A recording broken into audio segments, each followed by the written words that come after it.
Grandfather stories. I call them grandfather stories because these are the true tales that old people like our grandfather and our grandmother like to tell us. Old people have a habit of repeating themselves over and over, telling us about people that we don't know and things that we don't understand. When we were school-going children, my siblings and I lived with our grandparents because their house was walking distance to our schools. When my grandmother was in her twilight years, she lived with our family for almost 20 years. So I have my fair share of grandfather stories from her. Now, my grandmother had a vivid memory, and she's a fountain of information. I call her the rail champion because she passed away at the ripe old age of 103.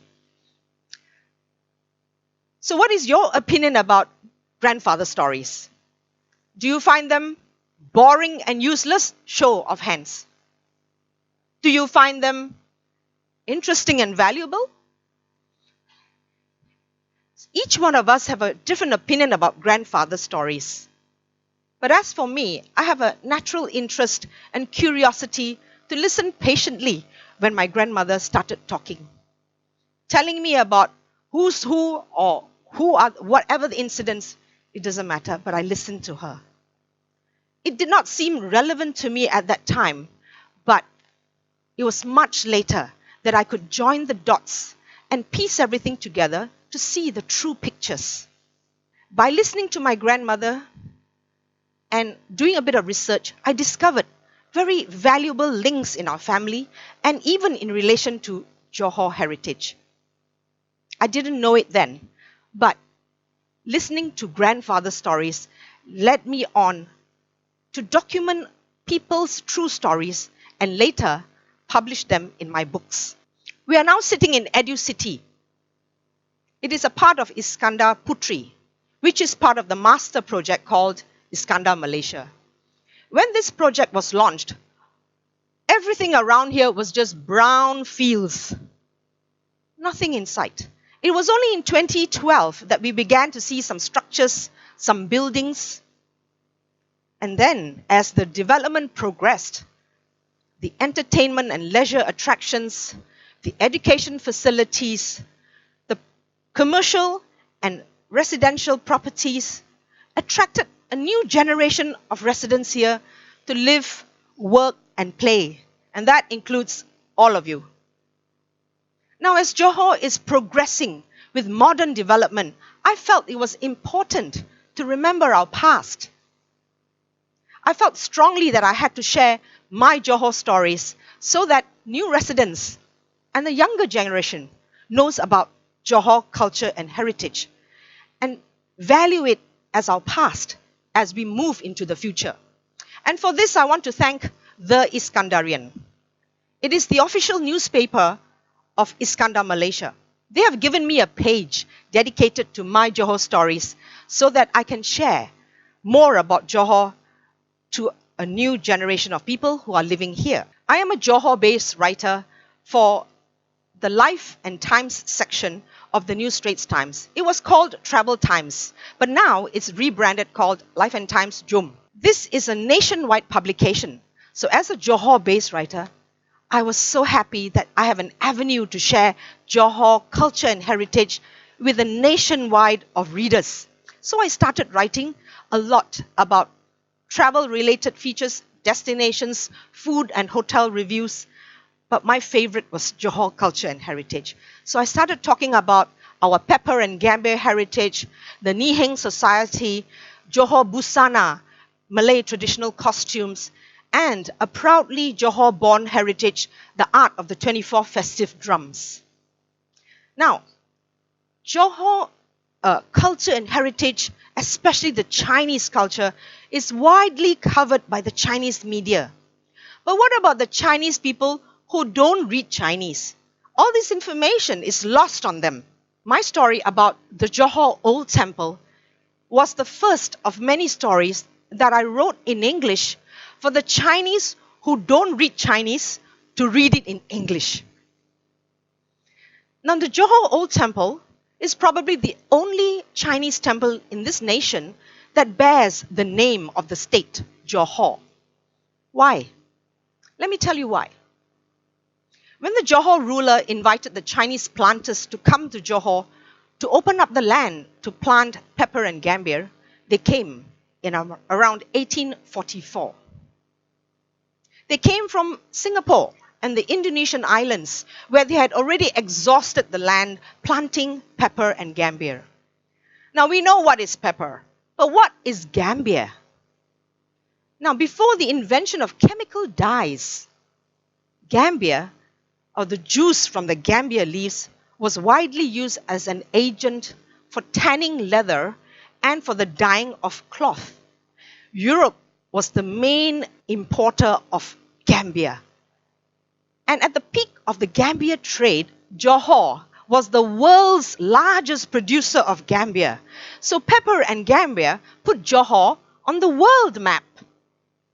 And pepper and gambia earned its place of honor to be adopted as a Johor icon. So, pay attention. If you're driving along the streets on the highways, you can see the motif, the design of the pepper and gambia, which is now a Johor icon.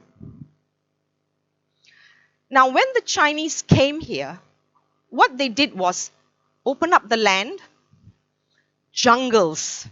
They fought wild animals. They suffered tropical diseases, and they planted pepper and gambia in a Kangchu system. Now, the Kangchu system means river lord system.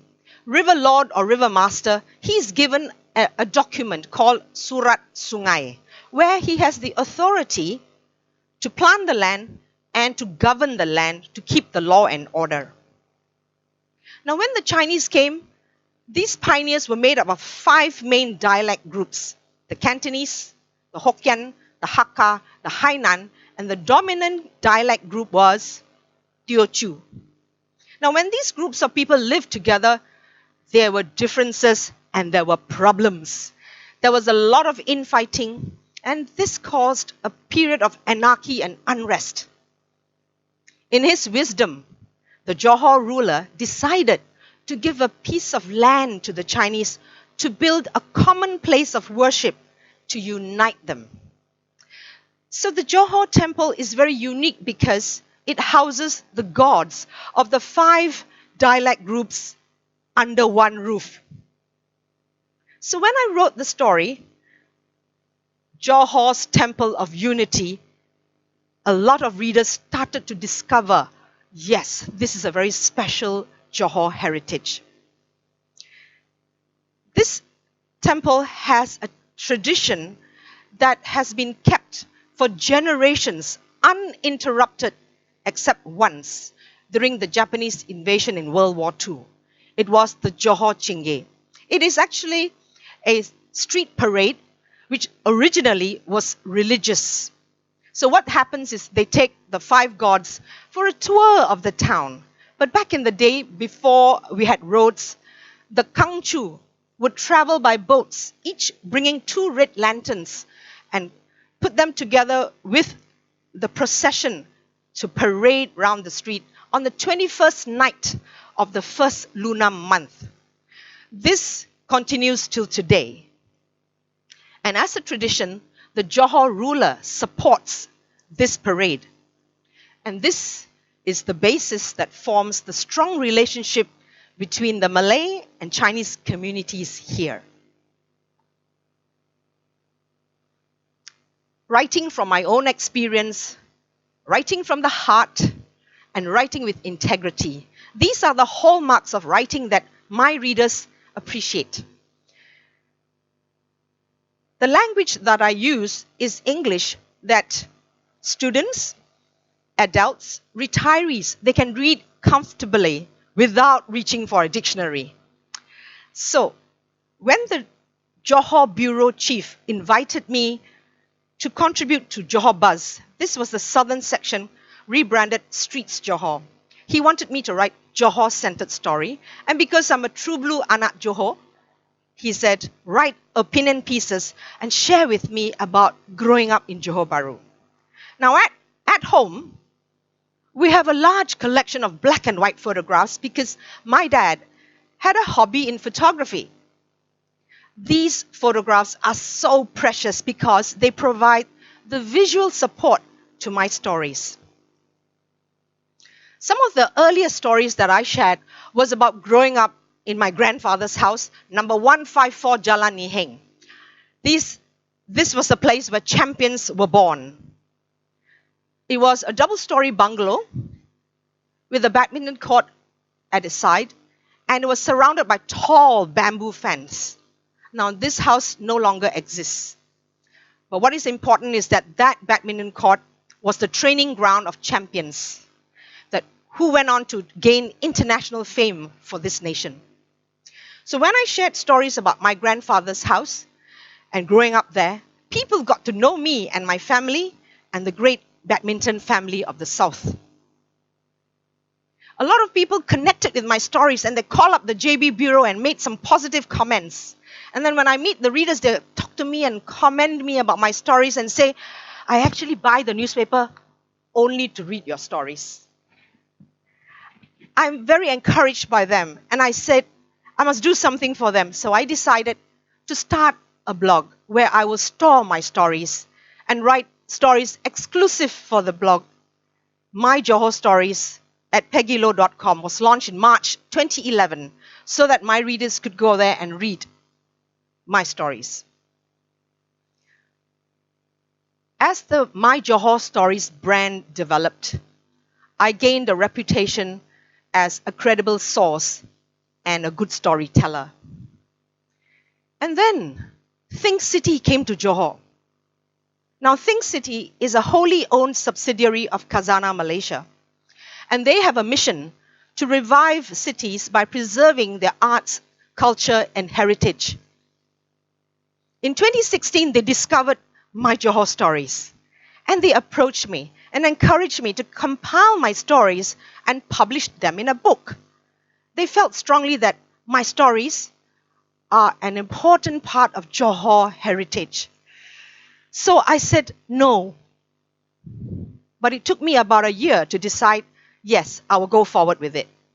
And in July 2017, my book was published, My Johor Stories, True Tales, Real People, Rich Heritage. In the first week that it was launched, it went to the number 1 spot in the MPH non-fiction bestseller list. It stayed on the bestseller list for weeks consecutively and months consecutively. And at the end of 2017, they told me, your book is among the best of MPH for 2017. And this was a huge encouragement for me, and I thank Think City and MPH Publishing for supporting me throughout. And they encouraged me to go on, do the next book. So my book sequel came out in December last year, My Johor Stories 2. This was about interesting places and inspirational people. In book 2, it was my pleasure to feature inspirational people from different districts in Johor. So I covered people in Muar, Batu Pahat, Kluang, Machap, Sanai, Desaru, and others. And one of the interesting bits I did was tell the continuation story about my family. And I went on to share stories about Johor heritage traders. Some of these are familiar brands. Mirabos Haji Wahid, Miho Sengki, Kerala Restaurant, and Sin Keng Wah Kedai Tilam.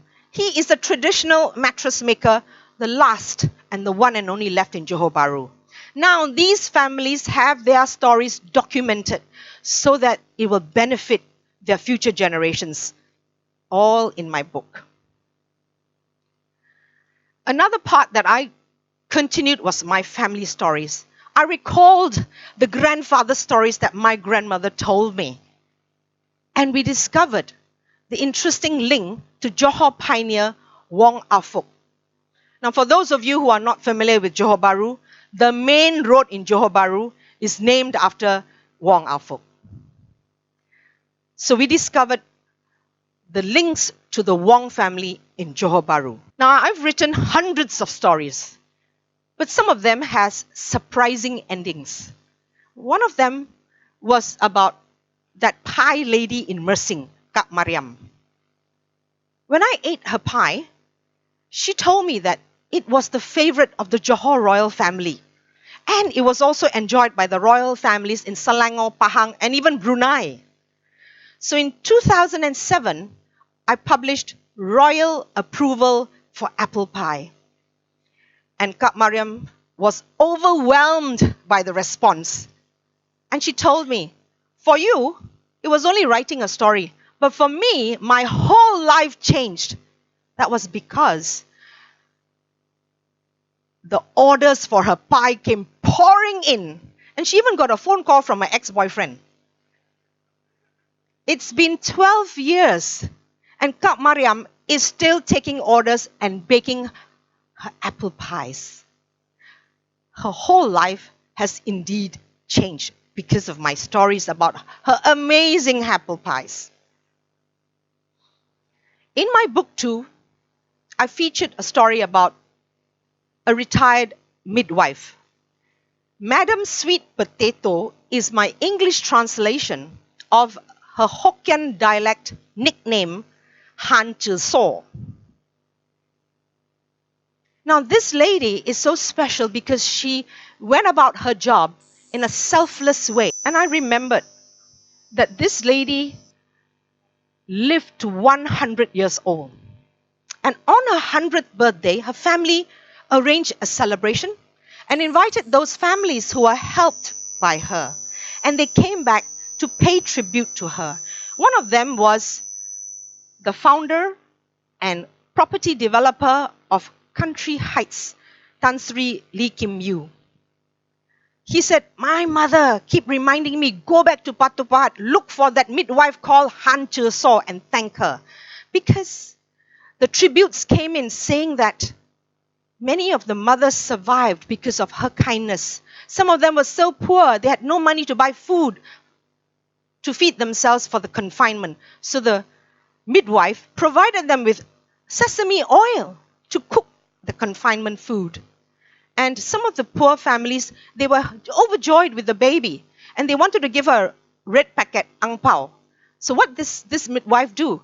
She kept the red paper, but she gave the contents back to the family. So she is well remembered by the Chinese community, the Malay community, and the Indian community in Batu Pahat. About a few weeks after my book was launched, I got the news that she passed away peacefully at the age of 101. I sent my condolences to the family, and her grandson replied, saying to me, her legacy will be remembered through your book forever. This is very meaningful for the family as well as for me. Historic hills and palaces, these are some of these grand buildings we have in Johor. When I uploaded this story online, an Englishman in London, Richard Dunn, total stranger, wrote to me and said, hey, many of the places you mention in your story are the same as those mentioned in my grandmother's memoirs. He said to me, my grandfather, Frank Mongford Still, used to work with the Johor government back in the 1930s. My grandmother was even the headmistress of Johor Bahru's Niheng School. And he went on and on, told me about it. And he says, my wife and I have planned a trip to the Far East. And I said, come to Johor Bahru. And when he came with his wife, we met. Now he had a list of all the places he wanted to see in Johor Bahru. And I took Richard, drove him around, looked at all the palaces, and he was so happy. And one day we drove past that place. I told him this was the site of my grandfather's old house. And I told him about the house and my grandfather, who was 4-time Johor State badminton champion. Now, Richard is very good at online research. That same day, he went back and dug up some archived newspapers. And there, in that newspaper, dated 1936, we discovered that his grandfather and my grandfather knew each other. His grandfather, F.M. Still, was the president of the Johor Bahru District Badminton Association, while my grandfather was the vice president.